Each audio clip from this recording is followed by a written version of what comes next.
On Wednesday, July 6th, Johnson was engaged to sup with me at my lodgings at Downing Street, Westminster. But on the preceding night, my landlord having behaved very rudely to me and some company who were with me, I had resolved not to remain another night in his house. I was exceedingly uneasy at the awkward appearance I supposed I should make to Johnson and the other gentlemen whom I had invited, not being able to receive them at home, and being obliged to order supper at the Mitre, or Mitre. I went to Johnson in the morning and talked of it as a serious distress. He laughed and said, "Consider, sir, how insignificant this will appear a 12-month hence." Were this consideration to be applied to most of the little vexatious incidents of life, by which our quiet is too often disturbed, it would prevent many painful sensations. I have tried it frequently with good effect. "There is nothing," continued he, "in this mighty misfortune. Nay, we shall be better at the Mitre." I'm going to start pronouncing it Mitre, I think. That sounds better. Mitre. Mitra? Mitra? I don't know. M-I-T-R-E. I told him that I had been at Sir John Fielding's house, complaining of my landlord, and had been informed that though I had taken my lodgings for a year, I might, upon proof of his bad behavior, quit them when I pleased, without being under any obligation to pay rent for any longer time than while I possessed them.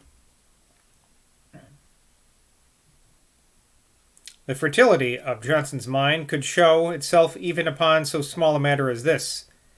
"Why, sir," said he, "I suppose this must be the law, since you have been told so in Bow Street.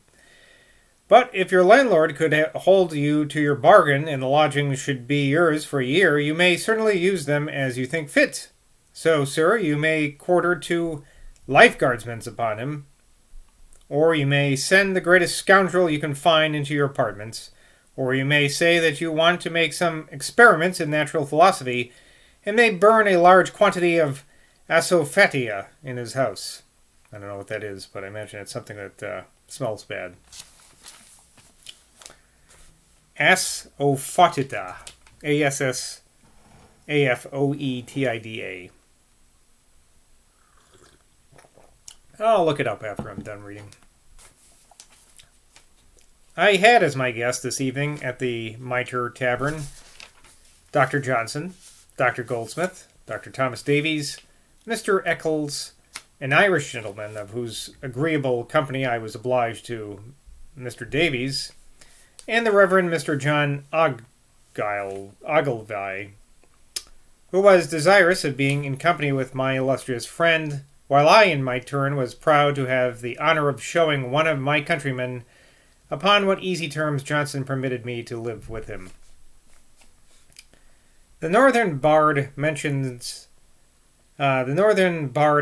page 298. This is a footnote.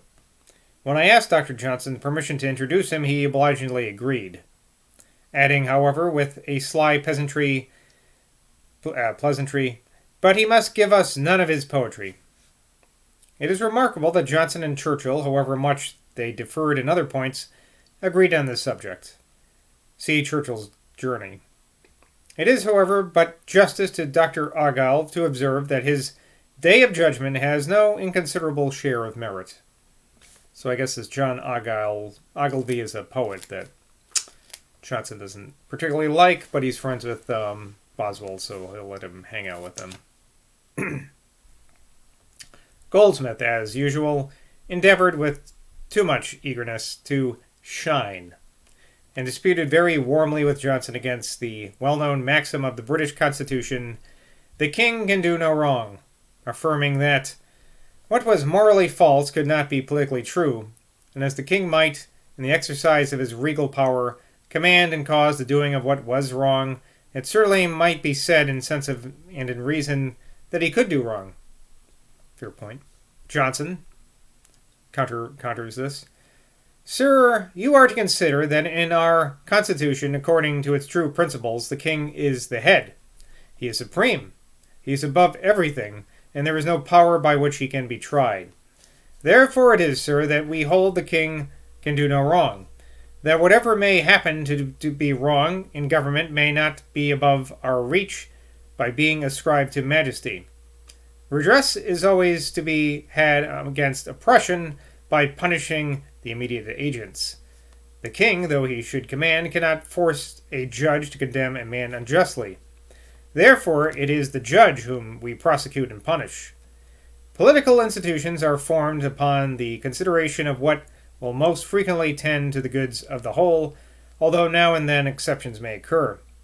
Thus it is better in general that a nation should have a supreme legislative power, although it may at times be abused. And then, sir, there is the consideration that if the abuse be enormous, nature will rise up and, claiming her original rights, overturn a corrupt political system. Don't know if I followed the logic there, but this is in 1763, before good old USA was around, so I'm not used to having a king, so I can't really vouch for the merit of that sort of institution. Anyway, Boswell, I mark this animated sentence with peculiar pleasure, as a noble instance of that truly dignified spirit of freedom which ever glowed in his heart, though he was charged with slavish tenets by superficial observers. Because he was at all times indignant against that false patriotism, that pretended love of freedom, that unruly restlessness, which is inconsistent with the stable authority of any good government. My thoughts on this, I think Johnson's kind of like a toady, basically, for the crown. And I think once the American Revolution happens, he's not such a big fan of it. But I could be wrong. But that's what I seem to remember just from the very beginning when reading the collected works of him in the before the table of contents. The list there. Anyway, this generous sentiment, which he uttered with great fervor, struck me exceedingly and stirred my blood to the pitch of fancied resistance, the possibility of which I am glad to keep in mind, but to which I trust I never shall be forced. Great abilities, said Johnson, are not requisite for an historian. For in historical composition, all the greatest powers of the human mind are quiescent. He has facts ready to his hand. So there is no exercise of invention. Imagination is not required in any high degree, only about as much as is used in the lower kinds of poetry. Some penetration, accuracy, and coloring will fit a man for the task if he can give the application which is necessary. Excuse me. Bayle's Dictionary is a very useful work for those to consult who love the biographical part of literature, which is what I love most. Talking of the eminent writers in Queen Anne's reign, Johnson observed, I think Dr. Arbuthnot the first man among them. He was the most universal genius, being an excellent physician, a man of deep learning, and a man of much humor. Mr. Addison was, to be sure, a great man. His learning was not profound, but his morality, his humor, and his elegance of writing set him very high.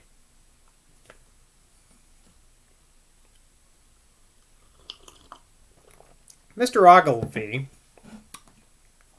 was unlucky enough to choose for the topic of his conversation the praises of his native country. He began with saying that there was a very rich land around Edinburgh. Goldsmith, who had studied physics there, contradicted this, very unruly, with a sneering laugh. Disconcerted a little by this, Mr. Ogilvy then took new ground, where, I suppose, he thought himself perfectly safe, for he observed that Scotland had a great many noble wild prospects. Johnson, I believe, sir, you have a great many. Norway, too, has noble wild prospects, and Lapland is remarkable for prodigious noble wild prospects. But, sir, let me tell you, the noblest prospect which a Scotchman ever sees is the high road that leads him to England. Well, what a ham, huh?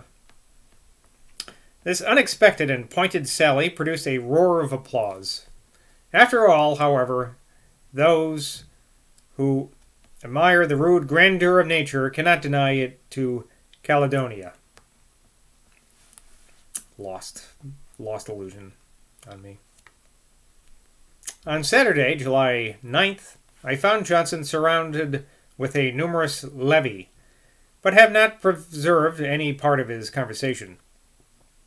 On the 14th, we had another evening by ourselves at the Mitre. It happening to be a very rainy night, I made some commonplace observations on the relaxation of nerves and depressions of spirits which such weather occasioned, adding, however, that it was good for the vegetable creation. It was good for the vegetable creation. So basically, it's good for the fields or something. Johnson, who, as we have already seen, denied that the temperature of the air had any influence on the human frame, answered, with a smile of ridicule, "Why, yes, sir, it is good for vegetables, and for the animals who eat those vegetables, and for the animals who eat those animals." This observation of his aptly enough introduced a good supper, and I soon forgot, in Johnson's company, the influence of a moist atmosphere.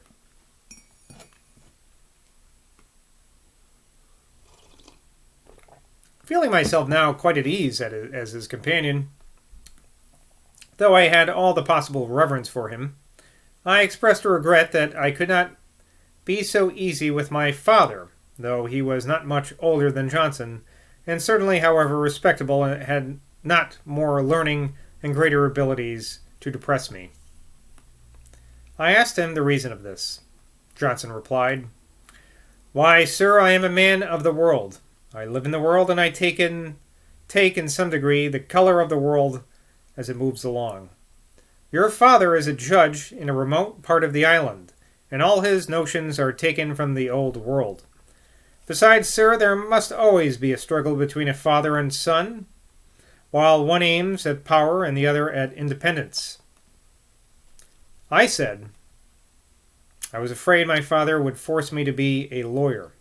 Johnson replied, "Sir, you need not be afraid of his forcing you to be a laborious practicing lawyer. That is not in his power.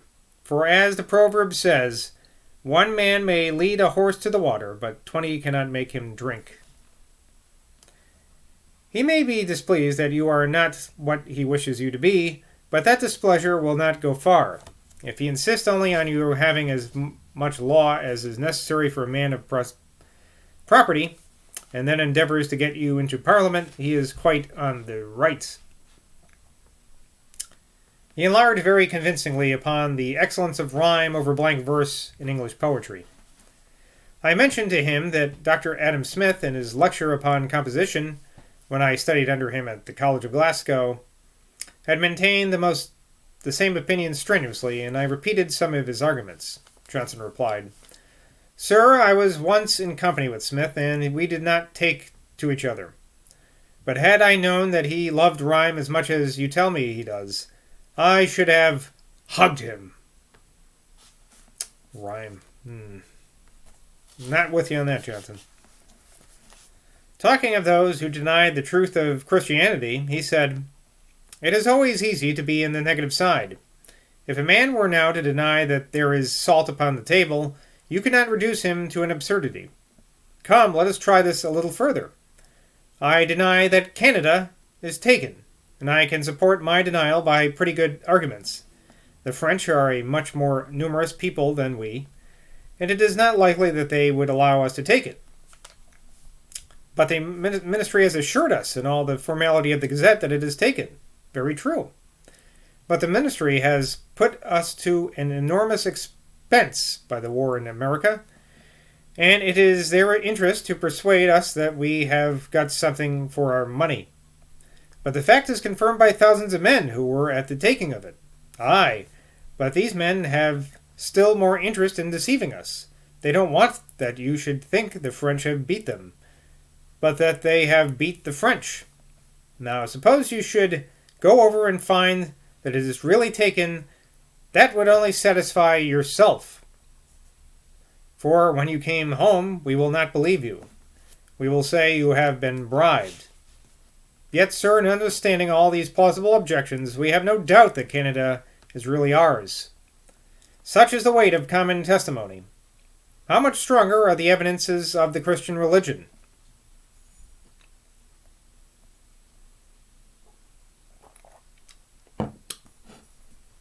Idleness is a disease which must be combated, but I would not advise a rigid adherence to a particular plan of study. I myself have never persisted in any plan for 2 days altogether. A man ought to keep to read just as inclination leads him. For what he reads as a task will do him little good. A young man should read 5 hours in a day, and so may require a great deal of knowledge. That's a lot of reading. To a man of vigorous intellect and ardent curiosity like his own, reading without a regular plan may be beneficial, though even such a man must submit to it if he would attain a full understanding of any of these sciences. To such a degree of unrestrained frankness had Johnson now accustomed me that in the course of the evening I talked of the numerous reflections which had been thrown out against him on account of his having accepted a pension from his present majesty. "Why, sir," said Johnson with a hearty laugh, "it is mighty foolish noise that they make. I have accepted of a pension as a reward, which has been brought due to my literary merits, and now that I have this pension, I am the same man in every respect that I have ever been. I retain the same principles. It is true that I cannot now curse," smiling, "the House of Hanover, nor would it be decent for me to drink King James' health in the wine that King George gives me money to pay for. But, sir, I think that the pleasure of cursing the House of Hanover and drinking King James' health are ample overbalanced by £300 a year." When I mentioned the same idle clamor to him several years afterwards, he said with a smile, "I wish my pension were twice as large, that they might make twice as much noise."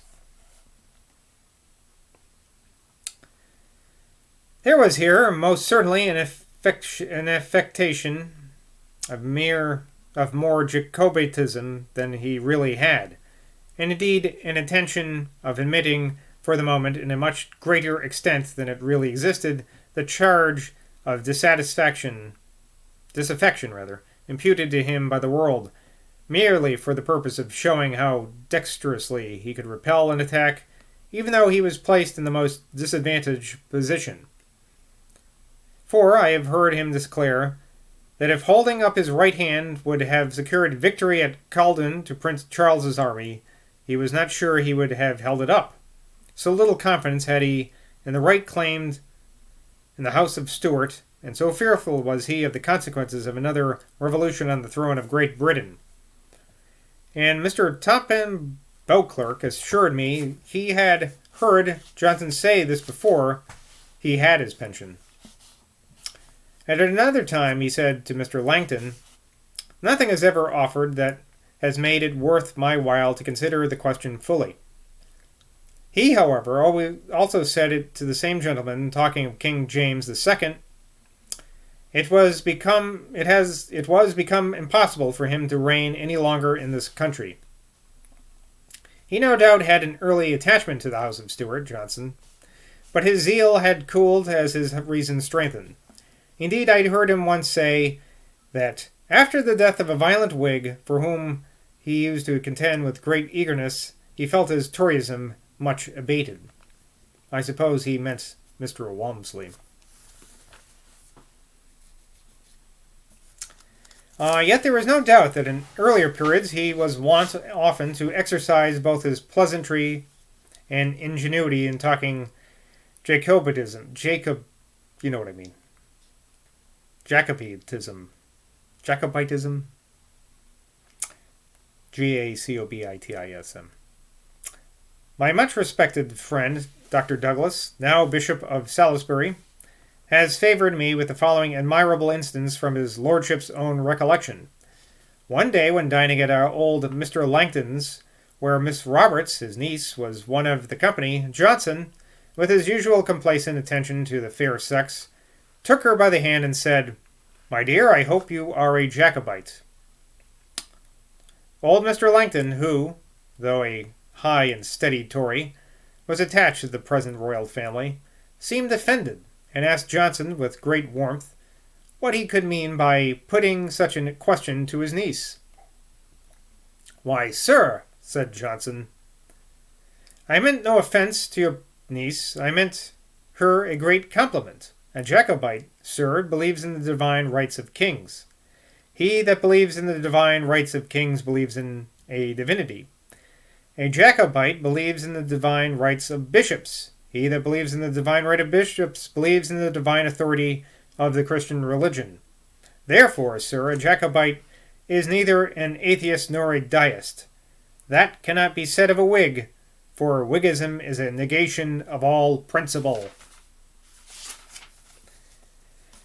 Johnson used to tell with great humour from my relation to him the following little story of my early years, which was literally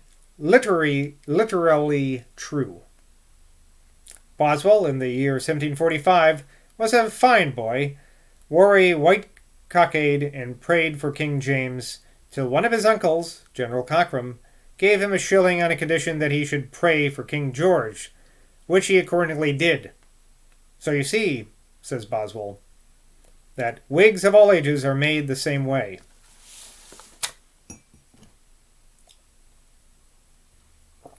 All right. Well, he says literally true. You know, something people say these days. That's funny. Anyway, I guess that's it for now. Happy day after Thanksgiving, and I'll see you in Boswell. Bye from Boswell.